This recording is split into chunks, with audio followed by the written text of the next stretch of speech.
ओम खर्वम तुलतनु गजेन्द्र पदनम लंबोदरम सुंदरम प्रस्यन्नन मधुगंध लुब्ध मधुप व्यालोल मंडस्थल दंताघात विदारितरि रुधिरे सिंदूर शुभाकरम वंदे सुतासुतम गणपतिम सिद्धिप्रदम कामदम ओम परंगु कलिका श्यामं रूपेणं प्रतिमं बुद्धं सम्यं सर्वगुणपेतं नमामि शशिनं सुतं।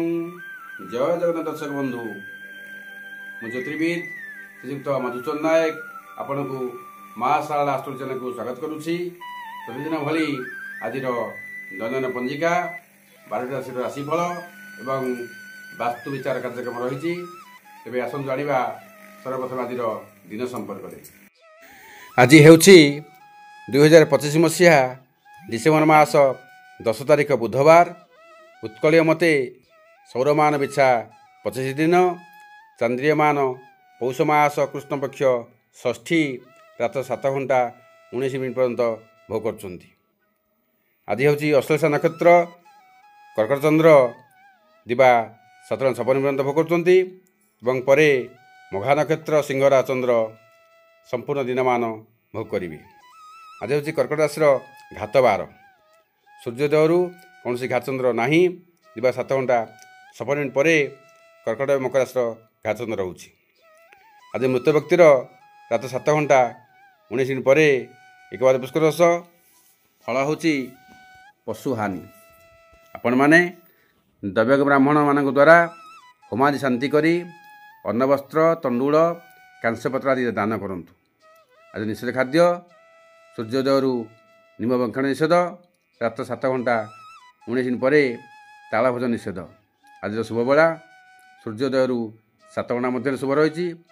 सकाल 7 घंटा 49 मिनिट रु सकाल 8 घंटा 37 मिनिट मध्य, दिवा 11 घंटा रु दिवा 1 घंटा 24 मिनिट मध्य, संध्या 5 घंटा 52 मिनिट रु संध्या 6 घंटा 40 मिनिट मध्य, रात्र 8 घंटा 16 मिनिट रु रात 2 घंटा 40 मिनिट मध्य। आज महांत समय दिवा 7 घंटा 27 मिनिट रु 7 घंटा 50 मिनिट शुभ रही।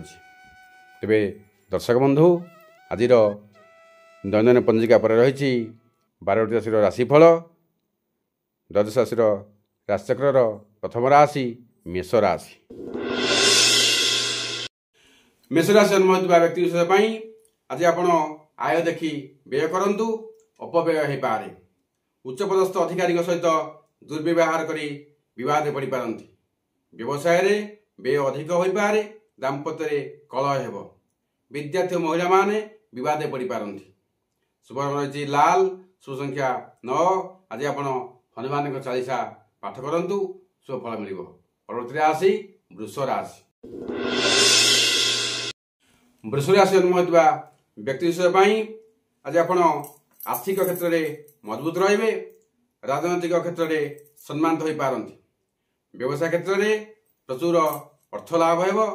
दाम्पत्य सुख भोग रही। विद्यार्थी महिला माने आनंद रे। शुभ रही धला। शुभ संख्या 6। आज आपण माँ महालक्ष्मी मंत्र ओम श्रीं ह्रीं श्रीं कमले कमलारे प्रसिद्ध प्रसिद्ध श्रीं ह्रीं श्रीं महालक्ष्मी देवी नमः यही मंत्र को 9 थर चला करंतु, शुभ फल मिल। परवर्ती राशि मिथुन राशि। मिथुन राशि जन्म होता व्यक्ति विशेष आज आपंकर कौन कारण न थी अशांति लगे। सामाजिक स्तर में सम्मानित हेबे। पारिवारिक क्षेत्र में झड़ उठी पारे। व्यवसाय रे मांदा परिलक्षित हो। दाम्पत्य संपर्क में मनांतर देखादेव। विद्यार्थी महिला माने व्याकुलित हेबे। शुभ रही सबुज। शुभ संख्या 5। आज आपण श्री गणेश स्तुति पाठ करंतु, शुभ फल मिल। परवर्ती राशि कर्कट राशि। कर्कट राशि जन्म होता व्यक्ति विशेष आज आपण अतिथि सेवा करने मन बलैबे। बहुत दिन प्रतीक्षित खबर पाई खुशी हेबे। जानवाहन प्रति सतर्क हुंतु। व्यवसाय रे धन लाभ हेब। दाम्पत्य क्षेत्र में सुसंपर्क रहिबो। विद्यार्थी महिला माने निज निज कर्म को सुचारू रूपे तुलेबे। शुभ रही धला। शुभ संख्या 2 और 7।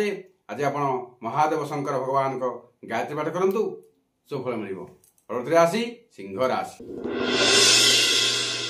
सिंह राशि जन्म होता व्यक्ति विषय आज आप प्रत्येक क्षेत्र में विलंब देखा साधुसंग लाभ कर पारती। आज मात्राधिक व्यय आपंकर मुंड व्यथार कारण हो पाए। व्यवसाय क्षेत्र में आय व्यय अटकल तनखी रखा दरकार। दिवालिया हो पारती।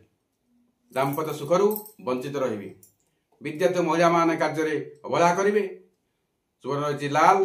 शुभ संख्या 1। आज आप सूर्यनारायण को ओम घृणी सूर्यनारायण नाम यही मंत्र जलदान करूँ सुफल मिल। परवर्ती राशि कन्या राशि। कन्या राशि जन्म होता व्यक्ति विषय आज आप विभिन्न सूत्रु अर्थ लाभ हो। आपण को बंधु साहाय्य करने को आगे आसबे। पारिवारिक क्षेत्र में खुशी मिल। दाम्पत्य आनंद रही। विद्यार्थी महिला माने सफल हेबे। शुभ रही सबुज। शुभ संख्या 5। आपण आज गाय को किसी दुबघास बिड़ा खाया दिंतु सुफल मिल। परवर्ती राशि तुला राशि। तुला राशि जन्म होता व्यक्ति विषय आज आप शत्रु मान को पराजय कर विजयी हेबे। आज आप अर्थ प्राप्ति करें। दाम्पत्य सुख लाभ अच्छी। विद्यार्थी महिला माने आनंद रही। शुभ रही धला। शुभ संख्या 6। आज आप माँ महालक्ष्मी को गायत्री पाठ करूँ सुफल मिल। परवर्ती राशि बिच्छा राशि। बिच्छा राशि जन्म होता व्यक्ति विषय आज आप मानसिक दुर्बलता अनुभव करेंगे। शारीरिक असुस्थता आपण को भाराक्रांत कर दे पारे। वाणिज्य व्यवसाय क्षेत्र में हानि आपंकर दुखर कारण हो। दाम्पत्य संपर्क परित्याग करेंगे। विद्यार्थी महिला माने अशांति रही। शुभ रही लाल। शुभ संख्या 9। आज आप माँ बगलामुखी मंत्र ओम ह्रीं बगलामुखी सर्वदुष्टानां वाचं मुखं पदम स्तंभय जिह्वां क्लय क्लय बुद्धि विनाशय ह्रीं ओं फट स्वाहा यही मंत्र को 9 थर जप करूँ। परवर्ती राशि धनुराशि। धनुराशि जन्म होता व्यक्ति विषय आज आप निजर भूल अनुशोचना कर पारती। जगि रखी चलतु आकस्मिक दुर्घटना घटी पारे। थंडा आकाशजनित रोग आपण को व्यतिव्यस्त करदेव। व्यवसाय व्यय वृद्धि रह। दाम्पत्य मतांतर देखादेव। विद्यार्थी महिला माने निर्भीक हेबे। शुभ रही हलदी। शुभ संख्या 3।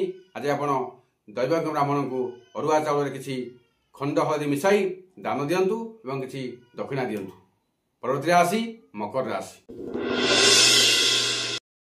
मकर राशि जन्म होता व्यक्ति विषय आज आप मन भोगविलास प्रति आपे टाणी हो। दूरस्थ गमन करने पथ सुगम हो। सरकारी चाकरी क्षेत्र में आपको सुजोग मिल पाए। अनेक दिन धरी चलती कोर्ट कचेरी संख्या समाधान हो। दाम्पत्य क्षेत्र में प्रीति बुद्धि हो। विद्यार्थी महिला आज दिन को आनंद उपभोग करेंगे। शुभ रंग हिसाब से कला और नील व्यवहार करूँ। शुभ संख्या 8। आज आप शिव मंदिर दर्शन कर दुखी दरिद्र मान किसी साहाय्य करूँ। परवर्ती राशि कुंभ राशि। कुंभ राशि जन्म होता व्यक्ति विषय आज आप मूल्यवान द्रव्य लाभ कर पारती। आपंकर मन आज अस्थिरता रही। आपंकर अर्थ अजथार व्यय व्याकुलित हेबे।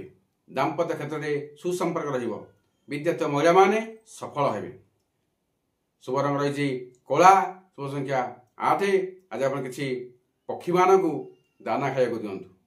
परवर्ती राशि राशि अंतिम राशि मीन राशि। मीन राशि जन्म होता व्यक्ति विषय आज आप कार्य हानि हो। सम्मान हानि हो पारे। आज आप आशा आशा रही। व्यवसायी माने अधिक इन्वेस्ट करंतु नाही व्यय वृद्धि हो पारे। दाम्पत्य क्षेत्र में अशांति रही। विद्यार्थी महिला माने आवश्यकता अनुभव करेंगे। शुभ रही हलदी। शुभ संख्या 3 और 7।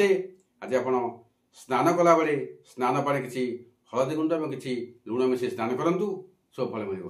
तेज दर्शक बंधु आज राशिफल पर रही वास्तु विचार कार्यक्रम तेज आसम जाना। आज वास्तु विचार आम एक सुंदर उपाय रखीचे। जदि आपंकर ग्रह पीड़ा होता है आपण बारंबार प्रतिकार कले ताहा सफल हो न थाए। तेणु आपण सुंदर उपाय करूँ। आपण गणी गणी 9ଟି सोमवार शिव मंदिर को जातु सम्मुखें थिबा नवग्रह को स्नान कराई से पानी रे आप निजे स्नान करंतु। महादेव पानी रे एक औषधीय गुण अच्छी देखिए आपन से पानी रे स्नान कला परे आपनकर ग्रह दोष पीड़ा कमिजिव आपन शांति रे रहिबे एवं आपनकर मानसिक एवं आर्थिक सब समस्या दूर हो जिवो। तेबे दर्शक बंधु आज अध्याय विरतना पूर्व आपन छोटिया अनुरोध आपण चैनल को लाइक शेयर कमेंट करंतु। जे मन नुआ कर आसुंदी से सब्सक्राइब करने को जमार भूलिबेनी। पाखथा बेल आइकन को प्रेस करंतु जहाँ फल मु जो नुआ वीडियो अपलोड करी ता सर्वप्रथम आपण पार पहुँच पार। तेबे आपण दिनटी शुभमय हो मंगलमय हो। रहुची। जय जगन्नाथ। जय मां शारदा।